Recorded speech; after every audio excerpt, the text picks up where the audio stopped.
it's Marie here. Welcome back to my channel. I'm back today with not a 12 by 12 process video. I'm back with a mini book. Now this is something I do not do very often. But over on the Scrap UK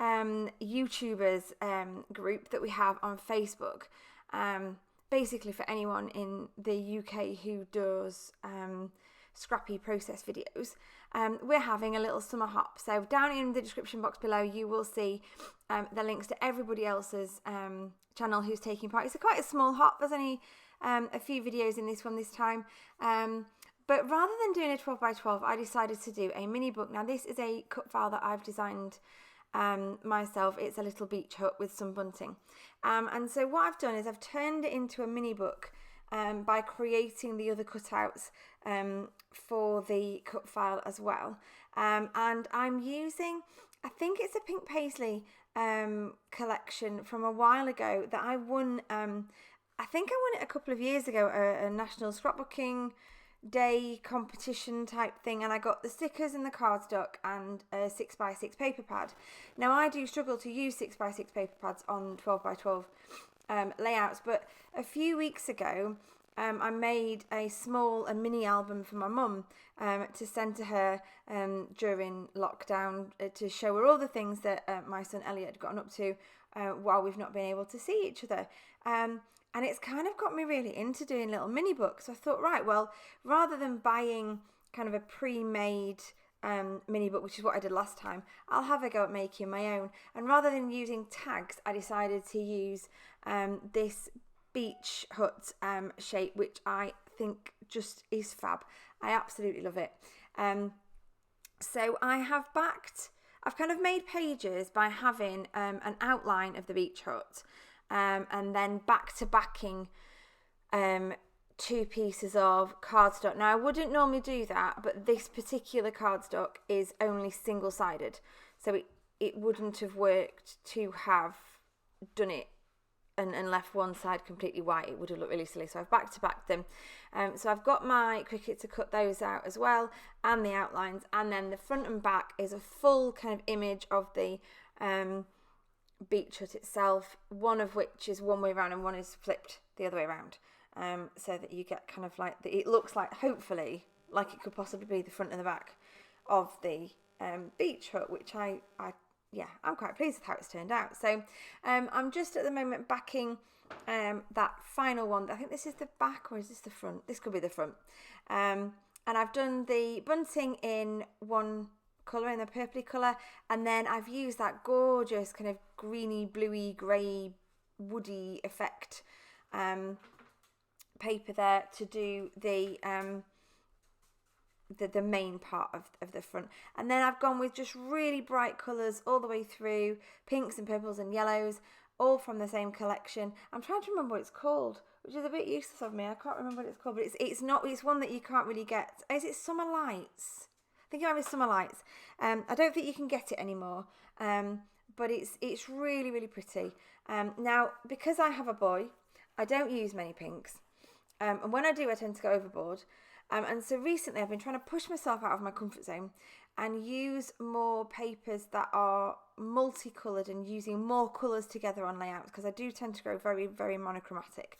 So that's what I'm attempting to do here. Now what I'm doing, I've punched a hole near the top for my little jump ring to go through, or book ring, are they called book rings or jump rings, to fasten it all together. I'm now going through and picking out bits of the cardstock pieces, not cardstock, chipboard pieces, and the stickers. There's a sticker sheet.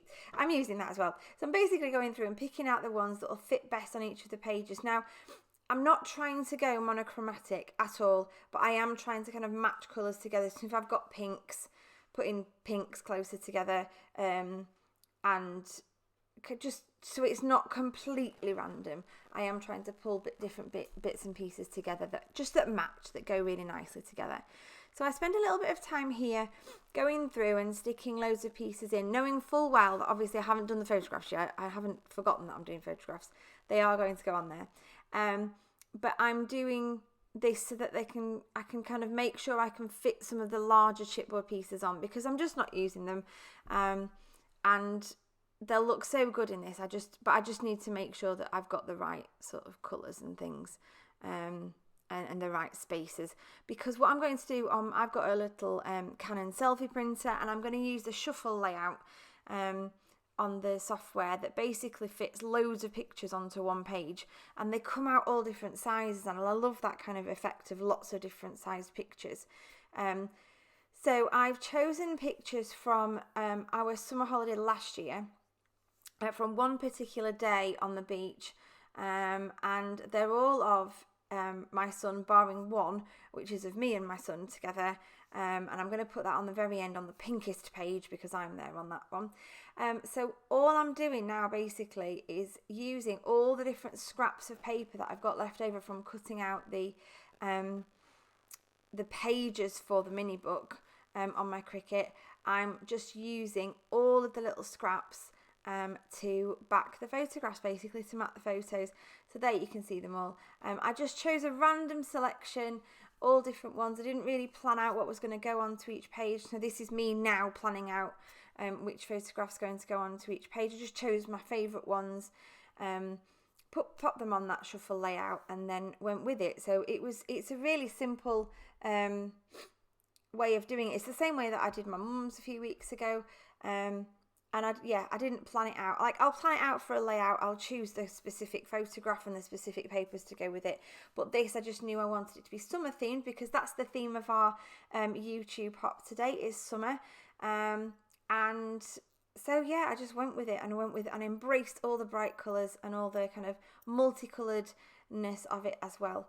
So I am just, like I say, picking random scraps of paper here and sticking them on to the back of the photo, and then putting like little strips behind like one side, just to give a little bit more interest, rather than it just being matted on the same shape as the photograph itself. I do little strips and little bits that stick out just out of one side rather than out of both.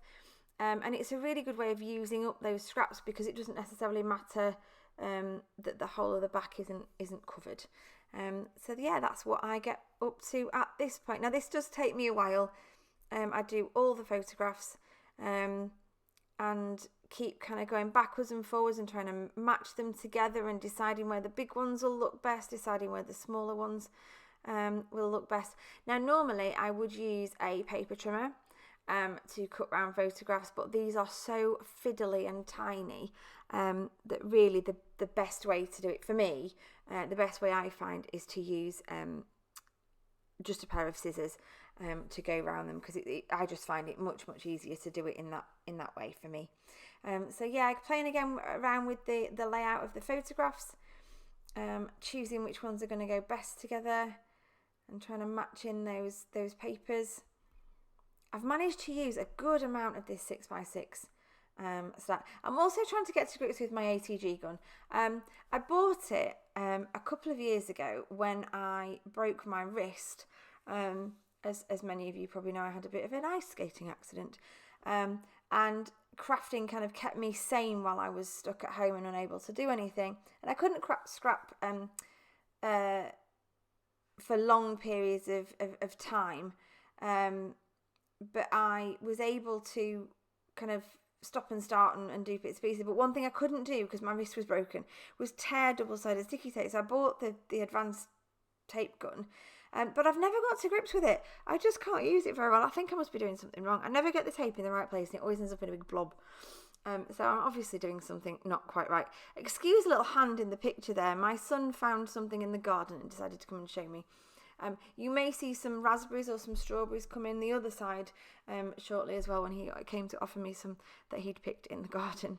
So I'm going through again with my stickers now and the cardstock, and just adding in final little pieces. Now I go round in circles with this. I take them off, I put them on, I move them around, and I basically faff for a long time. In the end, though, I am genuinely really pleased with it.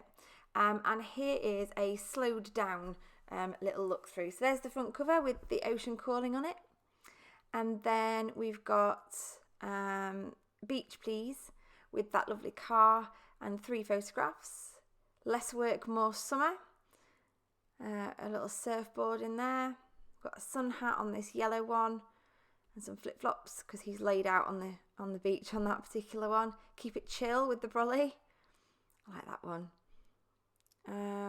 So beach life, and then it says beach life on that little hexagon. It says yes please on that sparkly sticker. Some lollipops there just with him running around on the beach.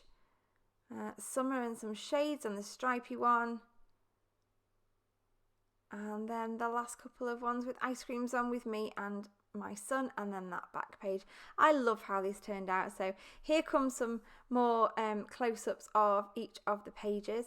Thank you so much for watching my video today. I hope you've enjoyed it, and I hope it inspires you to have a go at maybe making a mini book if you've never done one before, because I certainly hadn't, but I've had a whale of a time making this one, and I shall definitely be making more in the future.